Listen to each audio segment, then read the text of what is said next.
Lurking in the shadows is a Pokémon feared by all. What dark secrets could it be hiding? Greetings, dear viewer. Join us on a hair-raising journey through today's bone-chilling Pokémon feature, The Legend of Darkrai.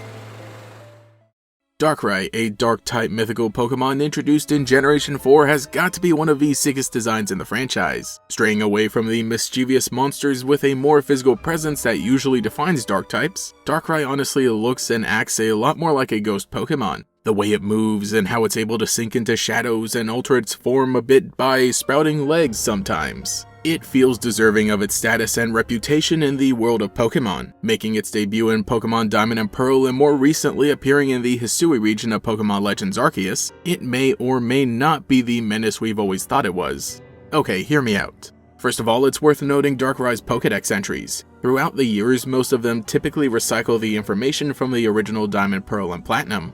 It can lull people to sleep and make them dream. It is active during nights of the new moon.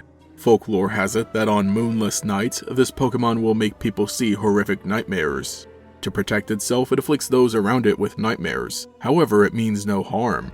For the most part, pretty basic stuff. Darkrai has a connection to the moon phases just like its counterpart Cresselia, and it has the ability to cause people to sleep as well as have terrible nightmares. It does this all in self-defense, but with a ghastly appearance and the reputation from the in-game events, I don't blame anyone for thinking otherwise. The first time we get a hint of Darkrai is in Canalave City. Here we meet a sailor, Mr. Eldritch, who has a son unable to wake up. Mumbling in his sleep, it appears as if he's stuck in a nightmare caused by someone or something. From here we can travel to Full Moon Island where we meet Cresselia and obtain the Lunar Wing, though it's actually renamed the Lunar Feather in later games. Thematically, Cresselia is the opposite of Darkrai, being based on another phase of the moon and bringing peace and healing. After bringing the feather back to the boy, he's able to wake up and is totally fine, telling us of the nightmares he was trapped in, alluding to a dark Pokemon. So from this, we learn the basics of Darkrai, that it's able to cause unending nightmares and that people around Canalave City have met a fate where they were never able to wake up. And later on, a distribution event allows us to travel to New Moon Island and finally catch Darkrai for ourselves. But I find it interesting that the detail about it causing nightmares to protect itself specifically, and that it meant no harm in the first place, was actually added in Pokemon Platinum version. During the era of Diamond and Pearl alone, the impression given of Darkrai in the video games was that it was a scary and evil Pokemon that can spell the end for people who met it. The anime was where this idea was challenged in the movie The Rise of Darkrai. Trust me, someday I'll do a full review of this movie because it's one of my favorite Pokemon movies, but the basics are that Darkrai is seen as a menace to the people of Alamos, but the truth is that it's a misunderstood protector and even gives up its own life to save the people of the city.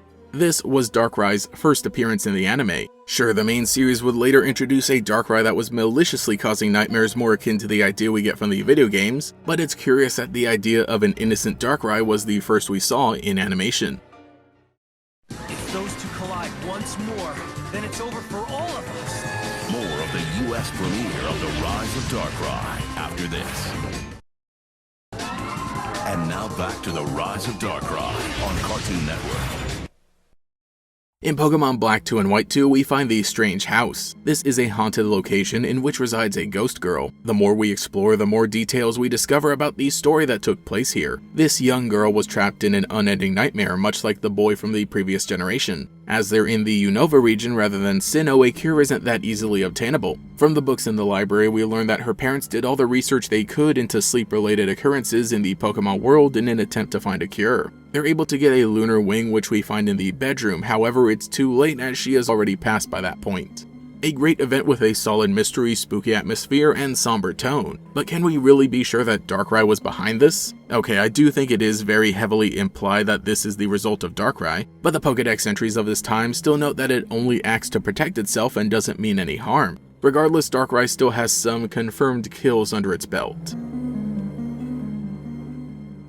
And finally, in Pokemon Legends Arceus, we do get a quest that allows us to obtain a Darkrai, though there doesn't seem to be any real immediate danger. Sure, we're told by a Pearl Clan member that there's an old tale about Darkrai and it had been known to cause never-ending nightmares, but he specifically says that we shouldn't wait for someone to fall victim and that we should act before any of that happens. And when we make our way to the Coronet Highlands, we find Darkrai chilling near the Clamberclaw Cliffs, where it then becomes aggressive and begins attack. I do think this is a really cool event and that we get to battle Darkrai in this little arena, but it's worth noting that this isn't anywhere near where Kanalov City would be in the future, being a lot closer to the center of the region. So could this area have been Darkrai's original home? I can't help but think that it was driven out from here, and that's why in the future it resides on New Moon Island, far away from any people. I do just think it's interesting that Legends Arceus, the game where Pokemon are more aggressive than ever, is the game that doesn't have a definitive victim being tormented by Darkrai. There's even a Cresselia quest in the main game where it doesn't drop a lunar feather because apparently nobody needed it. That part comes from a line given by Kalaba. But if all of this is the case, we may have just doomed a whole bunch of people in the future by making Darkrai a little less trusting of humans.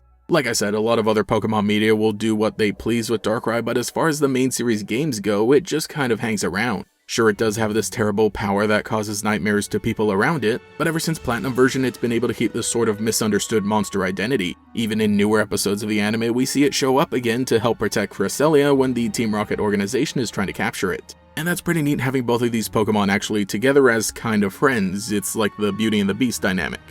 Darkrai must have come looking because it knew Cresselia was wounded. I always thought they were enemies, but no. The truth is, they've probably always protected each other. It's a really cool way that ties into both of these Pokemon being representations of the moon phases. Sometimes the night sky can appear frightening, while other times it can be a peaceful reminder of safety. And with even more moon-related Pokemon, we can really see how the changes from night to night affect the world. Darkrai might just be a harmless boogeyman that maybe just wants to be our friend, but who really knows? I think that ambiguity is one of the big things it has going for it. By being a Pokemon at heart, obviously it has the potential to be our friend, but being so different and sinister on the outside, it feels like a monster. It didn't mean to cause any trouble, but it's still scary because it does. Really, Darkrai's existence is more of a tragedy than anything else. But that is just so compelling. Well, let me know what you think about Darkrai in the comments below and where you stand on the matter. Oh, and if you love all the lunar talk we've had today, I've still got the Red Moon Bear design on my Redbubble store. Anyway, I've got to be off to get some sleep, and I seem to have misplaced my lunar feather. Thank you to every channel member for your continued support, especially the great Gators. Actual Clown, Black Ice, Cheeseburger Lasers, Dan V. Farrar, Dunkachino II, Evie, Jen Eric, Justin R, Cosmo Zero, Lil Swiss, Meme Supreme, Nathan Boytz, Nomad Nobi, Oleg Studios, Phantom, Pio the Genius, Quago, Tajirai, Viz, Volity, and Pastel Blood. If you would like to support, get your name shouted out here as well as access to emotes for comments, live streams, and sometimes early videos, you can become a channel member today. You can also follow me on Twitter as well for more memes. Anyway, this has been GatorX, thank you for joining our feature presentation, and I'll catch you all later. Ash, Dawn, and Brock came to enter a tournament, I am so psyched! but find themselves in their biggest battle yet. What in the world is that? Can Ash save the day, or will everyone just fade away? This kind of blasting off we don't need! Cartoon Network presents the U.S. premiere of the Pokémon Diamond and Pearl movie, The Rise of Darkrai, tomorrow at 7 p.m. Can music soothe the savage beast? Only on Cartoon Network.